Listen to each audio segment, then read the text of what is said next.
belajar tentang sikap keras kepala dan tidak menghormati Tuhan.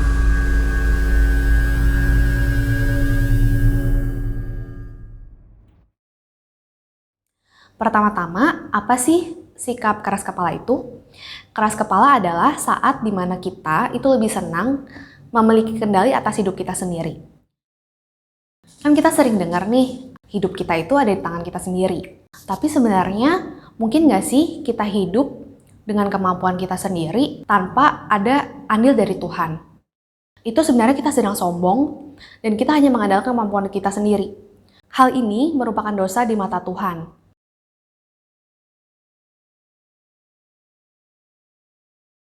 Waktu kita menjalani hidup kita tanpa andil dari Tuhan, hal ini merupakan dosa di mata Tuhan.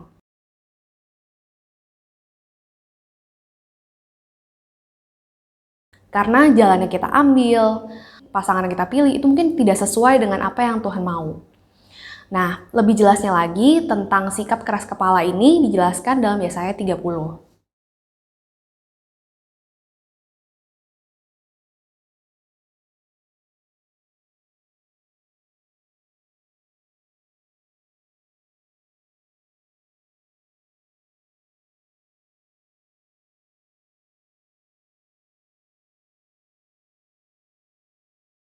Firman Tuhan dalam Yesaya 30 mengatakan bahwa ketika kita menjalani segala sesuatu itu tanpa persetujuan dari Tuhan, itu akan selalu membawa kita pada kebinasaan.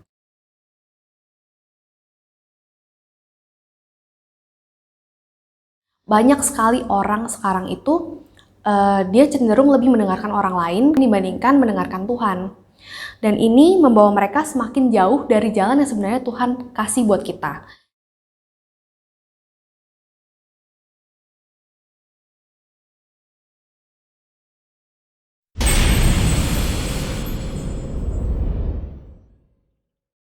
Lalu sebenarnya apa yang dimaksud dengan tidak menghormati? Tidak menghormati itu artinya tidak sopan ketika kita berhadapan dengan orang lain. Tidak menghormati Tuhan itu artinya kita tidak sopan saat berhadapan dengan Tuhan. Kalau kita diajak obrol oleh atasan atau oleh orang tua kita, tentu kita langsung menghentikan semua yang kita kerjakan, kemudian kita langsung fokus dan mencoba menanggapinya. Tapi ketika misalnya Tuhan mau ngomong sama kita nggak bisa atur Tuhan gitu. Tuhan mau ngomong sama kita waktu kita lagi kerja atau kita lagi sibuk gitu. Tiba-tiba Tuhan pengen ngomong, anakku aku mau ngomong nih. Apakah kita melakukan hal yang sama ketika kita diajak obrol sama atasan kita? Atau kita sebenarnya malah cuekin Tuhan nih, Tuhan nanti dulu gitu. Seringkali mungkin kita malah cuekin gitu karena kita anggap lagi sibuk nih Tuhan gitu. Padahal harusnya kita lebih menghormati Tuhan.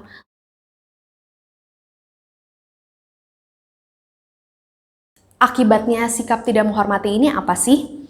Sikap tidak menghormati ini membuat kita tuh tidak bisa dengar apa yang harusnya kita dengar dari Tuhan. Terus jadinya karena tidak bisa dengar, kita tidak tahu sebenarnya kita harus ngapain.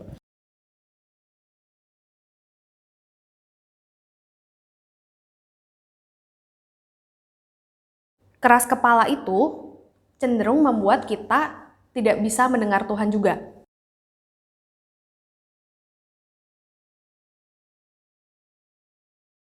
Kita udah dengar nih, tapi kita pura-pura nggak dengar. Kita nggak kerjain apa yang Tuhan suruh kita kerjain. Nah, ini lebih gawat lagi. Jadi yang namanya tahu tapi tidak mengerjakan apa yang Tuhan mau itu adalah dosa besar. Hal ini diceritakan dalam kitab Yehezkiel.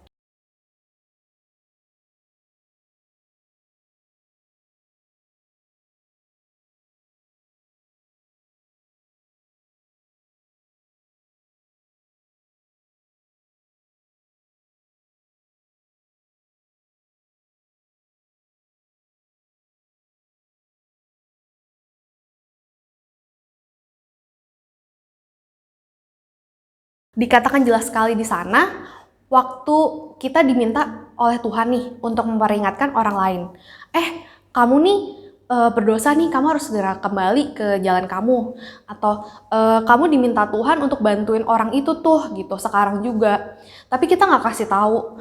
Nah, dosanya orang itu dan akibat yang terjadi akibat karena kita nggak kasih tahu itu sebenarnya kita yang tanggung kalau menurut bacaan ini gitu. Jadi semakin banyak kita nggak menjalankan yang Tuhan suruh, itu semakin banyak dosa itu di kita. Jadi kita sekarang coba inget-inget deh, berapa kali sih kita sebenarnya udah dengar Tuhan minta apa, tapi kita nggak kerjain.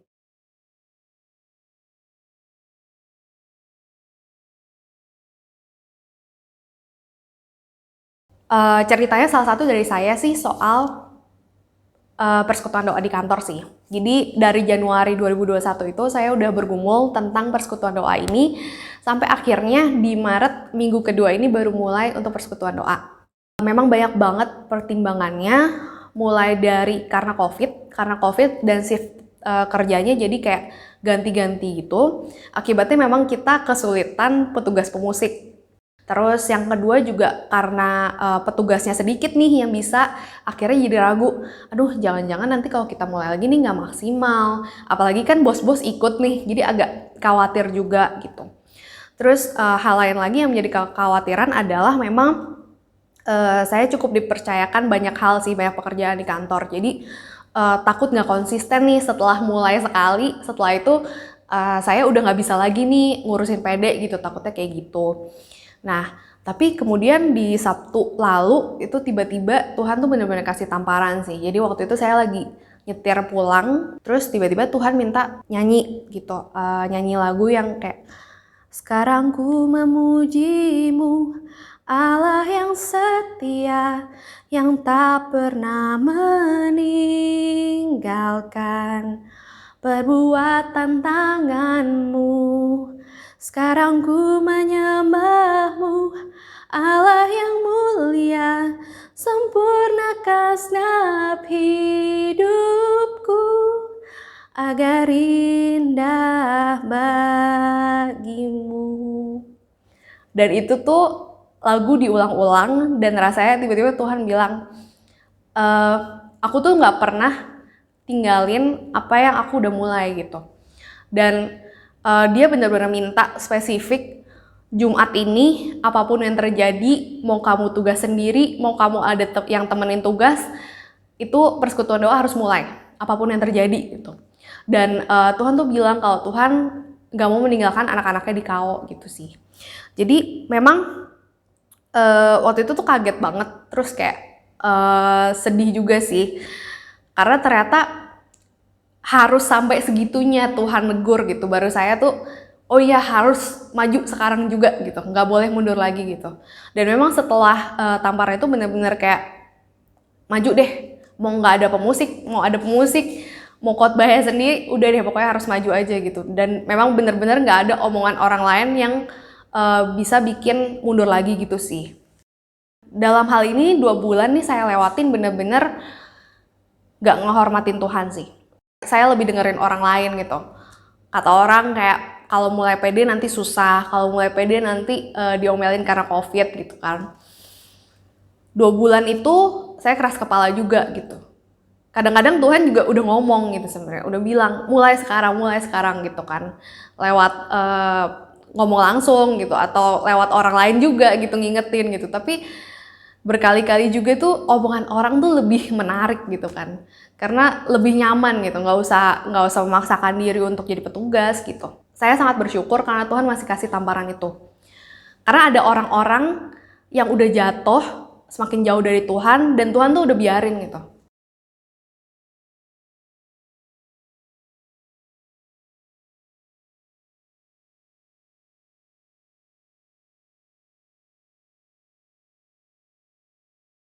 Tuhan itu kadang-kadang minta apa yang menurut kita itu nggak mungkin gitu, apa yang menurut kita itu kita nggak mampu. Kalau kita baca skill tuh bener-bener nggak masuk akal gitu, nggak masuk di akal manusia banget yang diminta gitu. Tapi kalau misalnya Tuhan udah suruh kita untuk kerjain, berarti Tuhan akan kasih kekuatannya gitu. Sama seperti ini, PD ini persekutuan doa, tapi kok petugasnya sendiri ya gitu. Itu kan agak takut-takut juga gitu ya, agak kayak nggak mungkin gimana caranya gitu ya. Malu juga masa persekutuan doa kayak gini gitu. Tapi karena Tuhan udah suruh, nggak bisa ada alasan apapun gitu. Saya mau belajar untuk terus nggak keras kepala, dan menghormati Tuhan. Jadi apapun yang Tuhan minta, saya akan kerjakan. Untuk Bapak Ibu, teruslah selalu menghormati dan nggak keras kepala pada Tuhan, supaya kita nggak jatuh dalam dosa dan semakin jauh dari Tuhan sih.